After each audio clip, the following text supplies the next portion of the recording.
اور اس پیشن میں آ کے وہ ساری کی ساری ایتھیکل ویلیوز کو سائڈ پہ رکھ دیتے ہیں. آپ نے ڈاکٹر فاسٹس کے اندر بھی دیکھا کہ یہی چیز ہے کہ اس نے ایتھیکل ویلیوز کو چھوڑ دیا. اس کو پتا ہے مذہب اس کو کہہ رہا ہے یہ اچھا ہے اور یہ برا ہے, لیکن اس کے باوجود ان کو چھوڑ کے اس نے اپنا مقصد حاصل کرنے کے اس نے سب کچھ اپنا قربان کر دیا.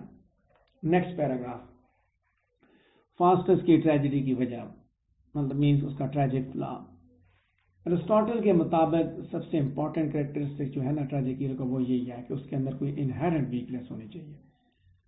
نہ تو وہ کمپلیٹلی گڈ ہو اور نہ ہی کمپلیٹلی بیڈ ہو,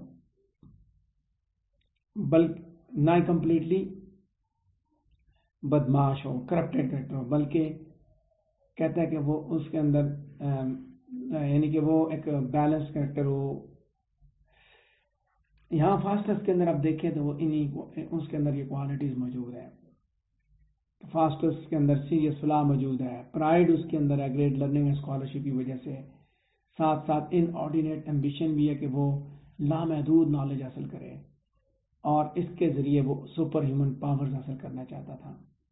تو ہمیں اس بارے میں پتہ چلتا ہے جب ڈرامہ سٹارٹ ہوتا ہے کہ till swollen with cunning of self-conceit, his wakes and rings did mount above his reach, and melting heavens conspired his overthrow, and falling to a devilish exercise, and glut now with learning golden gifts, he surfeits upon cursed necromancy. کہ پہلی line کے اندر ہمیں یہ پتہ چلتا ہے کہ اپنے پرائڈ اور ایمبیشن کی وجہ سے ڈاکٹر فاسٹس جو ہے وہ نالج کی ساری برانچز پہ ڈس اپوائنٹڈ ہے, مطمئن نہیں ہے وہ جو کچھ اس نے ابھی تک حاصل کیا. فزکس, ڈیوینٹی, لا, فلاسفی, یہ سارے کے سارے اس کو مطمئن نہیں کر سکے. دراصل وہ ان سب کو آلریڈی وہ کر چکا ہے, سب کو سیکھ چکا ہے. تو اب جو ہے نا وہ مینس کے اب نیکسٹ پیراگراف پہ ہوں, پیج نمبر 45 پہ جو لاسٹ پیراگراف ہے کہ a greater subject fitted Faustus' wits, کہ Faustus' soul is afire with intemperate ambition and with a craze to superhuman powers. superhuman powers حاصل کرنا چاہتا ہے.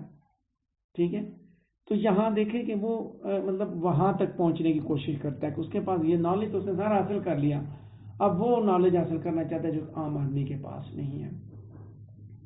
لہذا یہی جو اس کی ڈیزائر ہے سپر ہیومن پاورز کو حاصل کرنے والی, یہی اس کا ٹریجک فلا ہے, یہی اس کی خامی ہے کہ وہ essential player, supreme essential player زندگی کے حاصل کرنے کے لیے جد و جہد شروع کر دیتا ہے.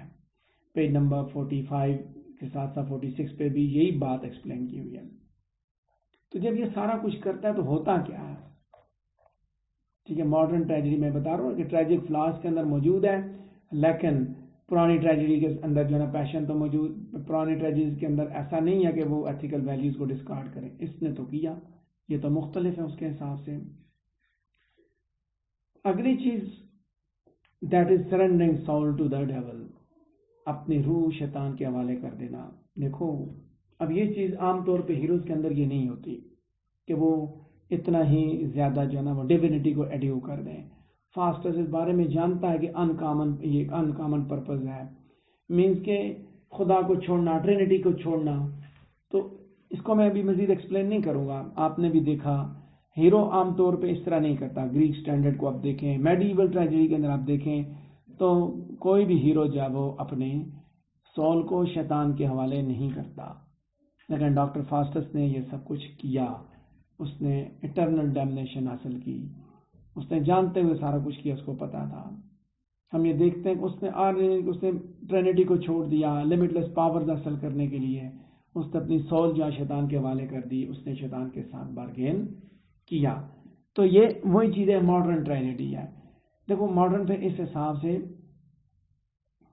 کہ انسان کے اندر جب ایمبیشنز پیدا ہوتے ہیں, رینیسنس کے ساتھ میں پہلے بات کی کہ رینیسنس مین کی کوالٹیز, رینیسنس آئیڈیلز اس کے اندر کوٹ کوٹ کے بھرے ہوئے ہیں, تو اس نے پھر مذہب کو بھی چھوڑ دیا. وہ جو سیکولر سوچ ہے نا میڈیول سے رینیسنس کے اندر آ کے کہ مذہب کو ان لوگوں نے سائڈ پہ رکھ دیا. تو یہاں پہ بھی یہ سچویشن ہے کہ اس نے حتیٰ کہ اس نالج کو حاصل کرنے کی روح شیطان کے حوالے کر دی.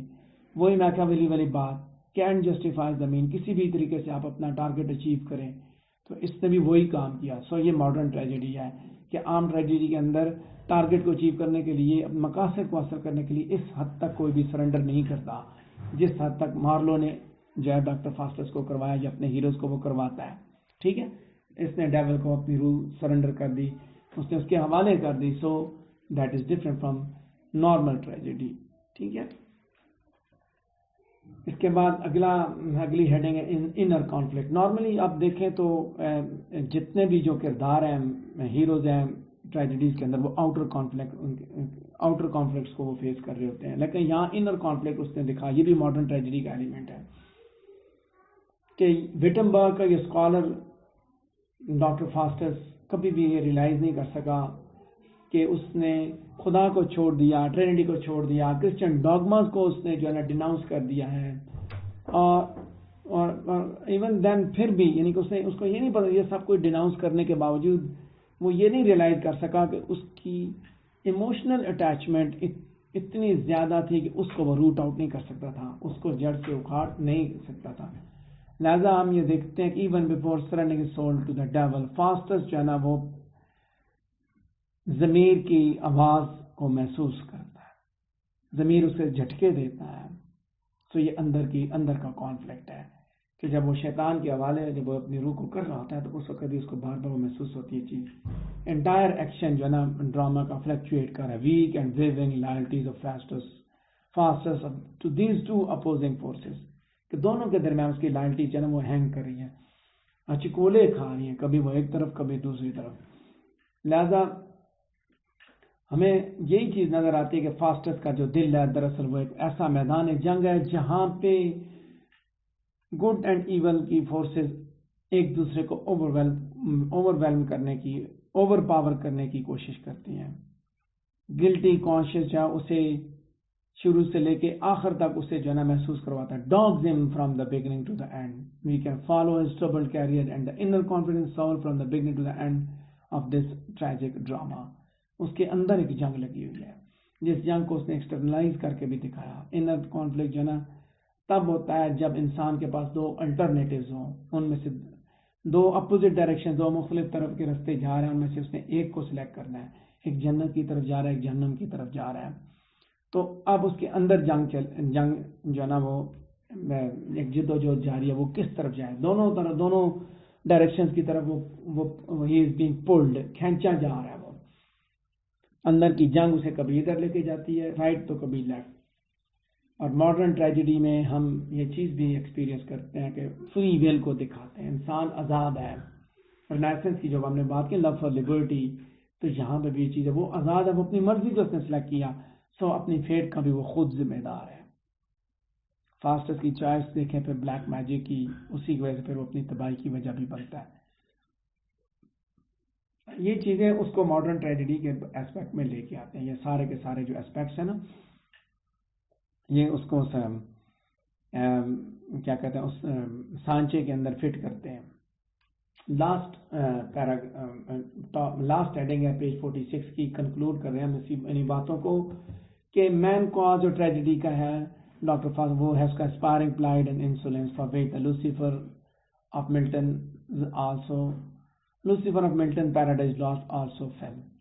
ٹھیک ہے، سیٹن اور اس کی جو فاسٹس کی جو ٹریجڈی ہے، میں نے سیٹن کے حساب جیسے سیٹن کا فال ہوا اسی طرح اس کا بھی فال ہے. تو پرائڈ اور پریزمپشن جو ہے نا وہ کلیئر ویژن لے کے آتے ہیں. Lead a man to take things for granted, so his inordinate ambition proud presumption leads him to commit the sin of practising more than heaven permits. دیکھو تکبر انارڈینیٹ امبیشن ہے، پراؤڈ پریزمپشن ہے، جو دراصل اس کو اس حد تک لے جاتی ہیں کہ وہ خدا کی لمٹ سے باہر نکل جاتا ہے. جو لمٹس اس کو دی گئیں اس سے آگے نہیں نکلنا. ٹھیک ہے، یہ یہیں تک پڑھنا ہے، یہ نالج یہیں تک، اس سے آگے نکلتا ہے بلیک میجک، تو الٹیمیٹلی وہ ٹریجڈی کا شکار ہوتا ہے. فاسٹس خدا کو چھوڑتا ہے، کرسچینٹی کو، تھیولوجی کو چھوڑتا ہے، اپنی سول کو بیچ دیتا ہے. یہی وجہ ہے کیونکہ وہ لمٹ سے باہر نکلتا ہے. اور جب ہم اس دیکھیں sky high expectations bell during his career as a renowned magician. ٹھیک، گریم آئرنی یہ ہے کہ وہ اتنی بڑی وہ سارا کچھ کرنے کے باوجود وہ جو اس نے بڑے بڑے اعلان کیے ہوتے ہیں وہ یہ کرے گا سب کچھ اچیو کرنے کے بعد، حاصل کرنے طاقت حاصل کر لینے کے بعد وہ سب کچھ وہ نہیں کرتا. پیج نمبر 47 پہ آخری پیراگراف کہ ہم ریلیونٹ آبزرویشن ہیلن گارڈنر کی دے کے اپنی باتوں کو کنکلوڈ کرنے جا رہے ہیں کہ ریورسل دکھاتے ہیں. فرسٹ سین سے ڈاکٹر فاسٹر جو لاسٹ سین تک ہم دیکھتے ہیں مختلف انداز میں.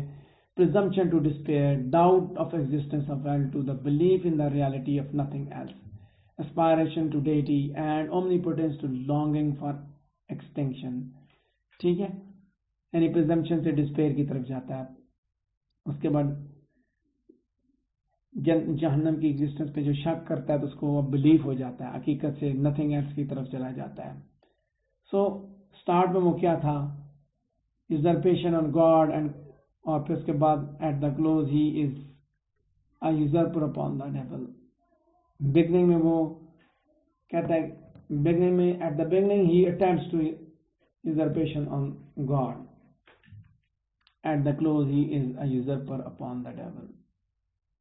سو آپ اس کے پہلو دیکھیں، ان ایسپیکٹس کو دیکھیں تو وہ یہی بات آپ کو بیسیکلی سمجھانے کی کوشش کی ہے رینائسنس کے حساب سے. کہ ایک تو میں نے آپ کو بتایا مارلو کے ٹریجک ہیروز سارے اسی طرح کے ہوتے ہیں. یہ جسٹ یاد رکھیں گے کہ سارے ٹاپکس جو ہے نا یہ کریٹیکل کانسیپٹس کے حساب سے سارے سوال کے حساب سے نہیں بنے ہوتے، کچھ سوالوں کے حساب سے بنے ہوتے ہیں. تقریباً 800 سے 1000 الفاظ تک کا جو میٹیریل ہوتا ہے وہ تو ہوتا ہے اسی لیے کہ اس میں وہ آپ سوال کو اٹیمپٹ کر سکتے ہیں. کچھ کے اندر میں نے میٹیریل اس لیے ایکسٹرا ایڈ کیا ہوتا ہے کہ تاکہ آپ کو جنرل جو کانسیپٹ ہے وہ بالکل کلیئر ہو جائے. ٹھیک ہے، تو یہاں پہ ہم نے دیکھا کہ فاسٹس کو ماڈرن ٹریجڈی، میں نے بتایا کہ میڈیول ٹریجڈی کو سامنے رکھ کے ہم دیکھیں گے.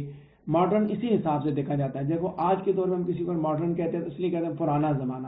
تو پرانے زمانے کا مطلب یہ نہیں ہوگا کہ 16ویں صدی کا یا 14ویں صدی کا یا 12ویں صدی کا، بلکہ پرانے زمانے کا مطلب ہوگا کہ وہ 80s کا 90s کا مثال کے طور پہ لباس ایک بندہ کا پہ رہا ہے، یا آج سے 2 سال پہلے کا تو ہم کہیں یہ پرانے زمانے کا پہنا ہوا ہے، یہ پرانا ڈیزائن ہے، تو وہ تو بہت پرانا ہوگا نا. یہاں پہ ماڈرن کا مطلب یہ ہو کہ یہ پچھلے سے ہٹ گیا ہے.